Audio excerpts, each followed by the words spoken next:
Здравейте! Аз съм Елизабет, а вие сте в моето първо видео в моят най-нов YouTube канал. За моето първо видео реших да говоря по една тема, която смятам, че е лична, но трябва да бъде чута, и това е как отслабнах с 20 кг. Като искам да уточня едно нещо, и то е, че моето тегло винаги се е променяло. Когато съм била по-малка, съм била леко пълничка, после съм отслабвала, после пак съм качвала, после пак съм отслабвала. И така се стигна, че аз вече на 21 години бях 115 кг, което е изключително много. И ми се случиха ред други неща, които ме накараха да се замисля върху моето здраве и определено да избера това да бъда много по-здрава. Искам да уточня, че не съм правила никакви операции, нито пък съм правила някакви свръхдиети, глад, кето диети, такива неща. Дори не вярвам в тези неща, че наистина работят или че са наистина полезни. Има реално само един единствен начин, с който да се отслабне добре, и това е калорийният дефицит и, разбира се, движението. Като аз в началото на моето отслабване започнах да ям по 1200-1500 калории, но установих, че наистина са ми много малко. В смисъл, това е нещо като 1-2 хранения на ден, нали, зависи какво се храни човек, но горе-долу е толкова. Като аз установих, че всъщност от 1500 калории до 1800 калории са напълно достатъчни за мен. Аз съм висока 1,65, като вече не си позволявам да се излежавам по цял ден, да си почивам по цял ден вкъщи. Преди правих тези неща и малко ли много съжалявам, освен че губя ценно време, освен че съм млад човек, който трябва да си преследва целите. Освен това, качвам килограми и буквално се обездвижвам, което е супер вредно. Нали, нито пък да се прекалено много пренатоварваме, да се чувстваме пък много изморени, нито пък да се излежаваме и да си така нареченото мързелуваме. Трябва да има баланс в този живот между личен живот, работа и моето ежедневие, независимо какво. Първо започвам с лека гимнастика, между 10 и 15 минути, малко да си раздвижа тялото, след като се събудя. Също така избягвам да се излежавам до 12 часа на обяд, това е изключително вредно и независимо какво това ни кара да си спускаме нашата сутрин. Хората, които имат наднормено тегло, имат много по-слаба имунна система и те самите се чувстват и много по-увиснали, отколкото ефективни, отколкото така са будни. Затова не трябва това да се допуска и трябва да имаме една хубава сутрин. Айде сега няма да започна с такива неща. Вода с лимон. Всички сме го чували, сме го чели. По принцип е полезно, но е малко така... Няма сега да говоря такива неща, които всички сме чували. Ще говоря за неща, които наистина ще променят нашият начин на живот.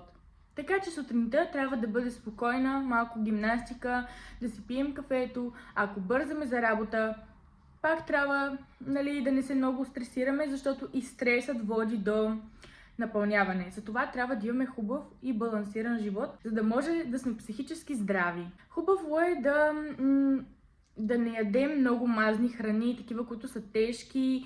Вече избягвам да ям такива храни и се чувствам много по-добре. Един пълнозърнен сандвич с месо е много по-добра идея, отколкото да ядем баница, пица и така нататък, дюнер. Избягвам вече чак толкова да се храня навънка. Или ще си изготвя сама, или ще си купя нещо, което изглежда просто чисто. Сега ще ви прикача примерни снимки на това, което си похапвам примерно за обяд. Като закуска, ако съм гладна, защото не винаги съм гладна, но ако почувствам глад, предпочитам да бъде някой плод. Захарта е много ключово нещо. Ако захарта от плодовете, всъщност е добре.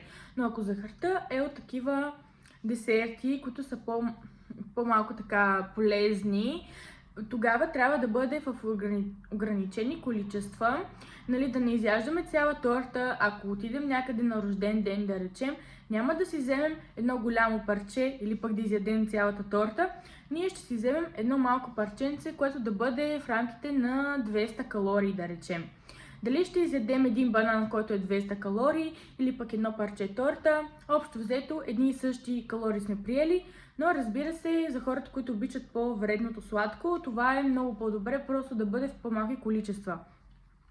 Това е много важно да го уточня, защото много хора, когато искат да отслабват, почват с някакви крайни неща, спирам захарта, спирам газираното, а преди много са обичали и така и те не успяват да го постигнат, защото те все ще гладуват за това, което най-много искат да ядат, а именно по-вредните храни. Затова, когато ядем вредно, може да бъде дори веднъж в седмицата, но и да бъде в малки количества. Да не е някаква голяма крайност, защото така или иначе накрая всички знаем как свършват тези диети, когато изяждаме почти целият хладилник, който е в нас. Трябва да приемем отслабването не като някакво предизвикателство, а просто като нашият нов начин на живот. Нашият нов хранителен режим и нашият нов метод за справяне с излишните килограми. Не трябва да бъде нещо, което да ни притиска, да ни притеснява. По същия начин и за всичко останало в живота, което ни кара да се чувстваме зле. Доста голяма част от хората, които имат наднормено тегло, те имат и психически проблеми, имат травми от живота. Ние всички по принцип преживяваме едни неща понякога и се чувстваме слаби психически и когато някой се храни на емоционално ниво, най-много му личи. Затова трябва ние да бъдем по-щастливи и по-смирени към живота и това много ще се отрази на нашата психика. Трябва да правим повече неща, които обичаме и в същото време да правим по едно нещо, от което ни е страх. Но ние ще го направим, защото ние преборваме нашите страхове. Ако ви е много страх да заговорите някой мъж първи, направете го. Отидете при някой, дори да е примерно касиер в някой магазин, отидете и го заговорете, му кажете здравейте. Ето такива неща, малки, но пак преборват нашите страхове. Или пък ако имате много голям страх от това да общувате с непознати хора, ако сте свикнали да общувате само с двама-трима човека, с които се чувствате по-комфортно, трябва да избягате от този страх и да започнете да се срещате с нови хора. Да ходите по събития, да се срещате като цяло с хора, които са по-общителни, а не са затворени като вас. И това много ще ви помогне. И сега за всичко, което се сещате, че ви е страх всячески, направете по едно нещо от това, което ви е страх и се опитайте по някакъв начин да го преборите. Аз ходя на фитнес от моят университет, имам такава дисциплина, спорт и аз избрах фитнес, имах и други опции, но не ги исках. Те бяха плуване, акробатика, катерене и така нататък.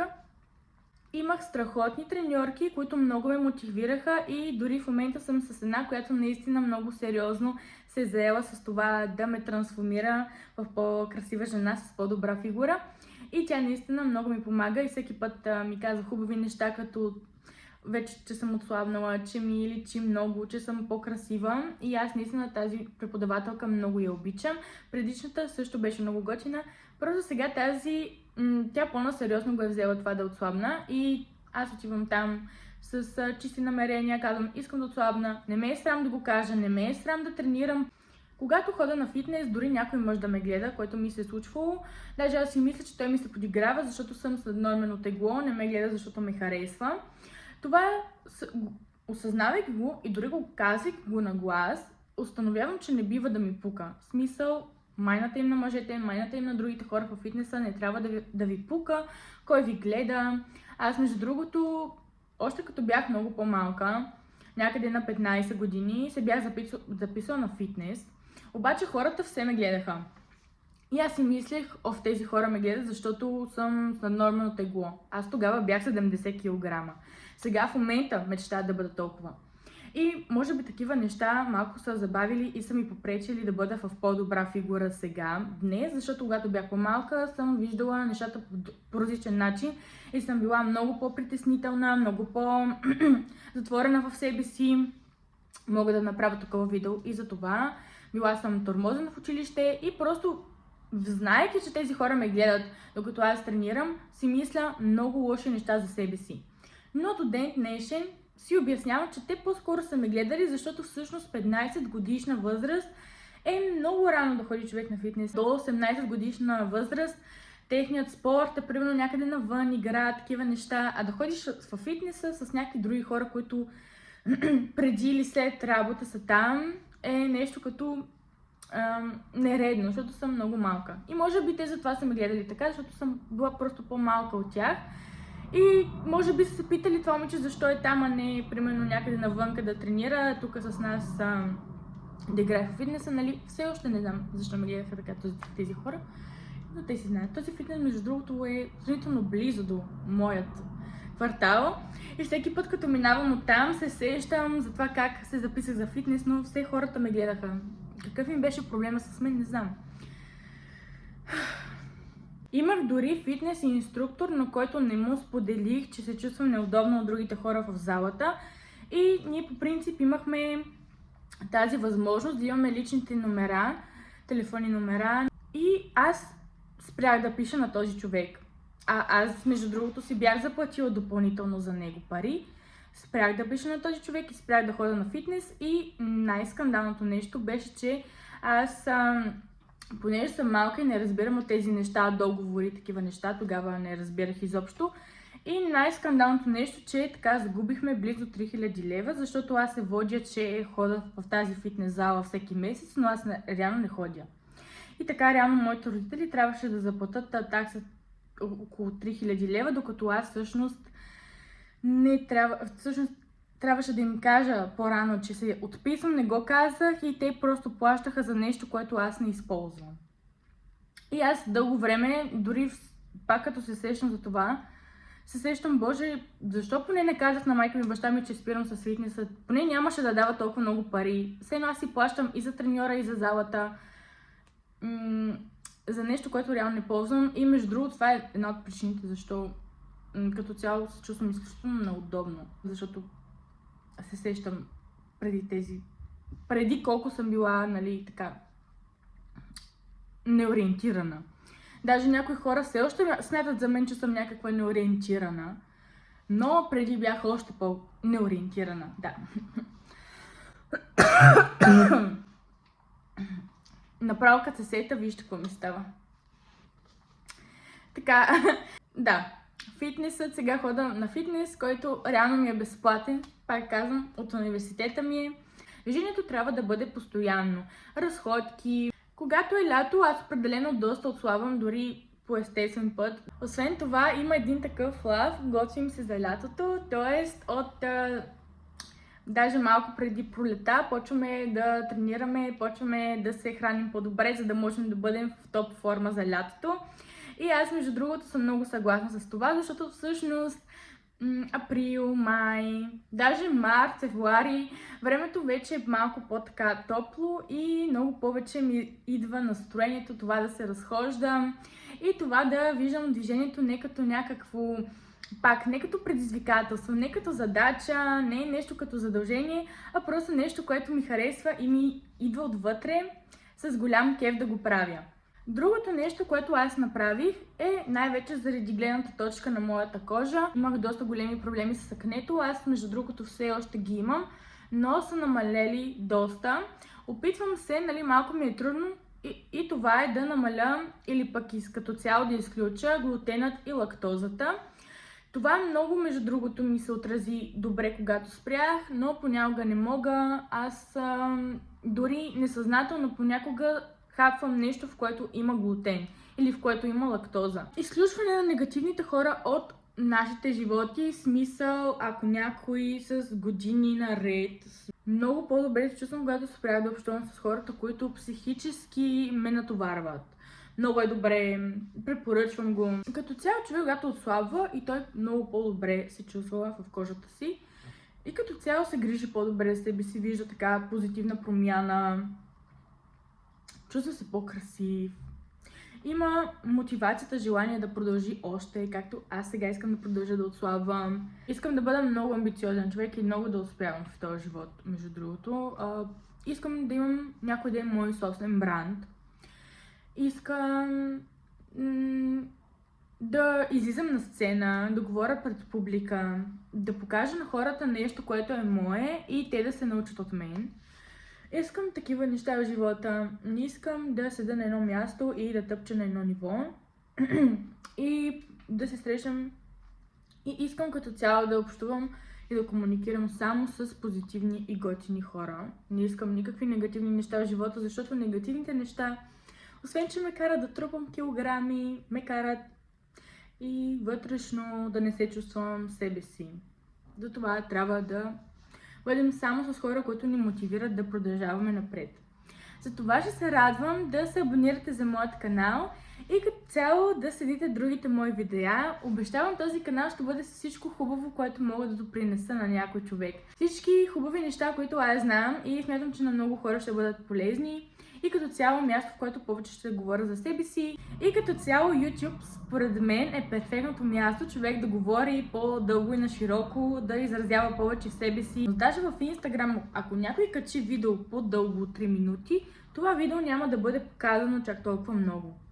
А в TikTok мога до 10 минути да говоря, пак не ми стига, докато тук в YouTube мога да кача нещо, което дори да бъде 2 часа. В смисъл, YouTube е перфектната социална мрежа, човек да си говори колкото си иска, без ограничения. И точно за това смятам и точно за това реших да направя и реално този YouTube канал. Да качвам само такъв тип формат видеа. Имам един друг, който качвам само шортове. Така че ме последвайте и във втория ми YouTube канал. Това е най-важното.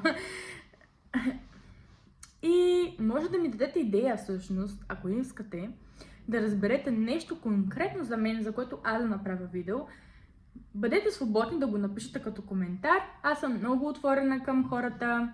Нямам никакъв проблем с хейт коментари, такива неща. Ако ще е най-тъпия коментар да ми напишете, пак няма да го изтрия. И това беше всичко. Надявам се, не съм ви отекчила. Това ми е първото видео, чакайте малко. Аз сега тепърва започвам. Така че чао! И до нови срещи! Харесайте това видео!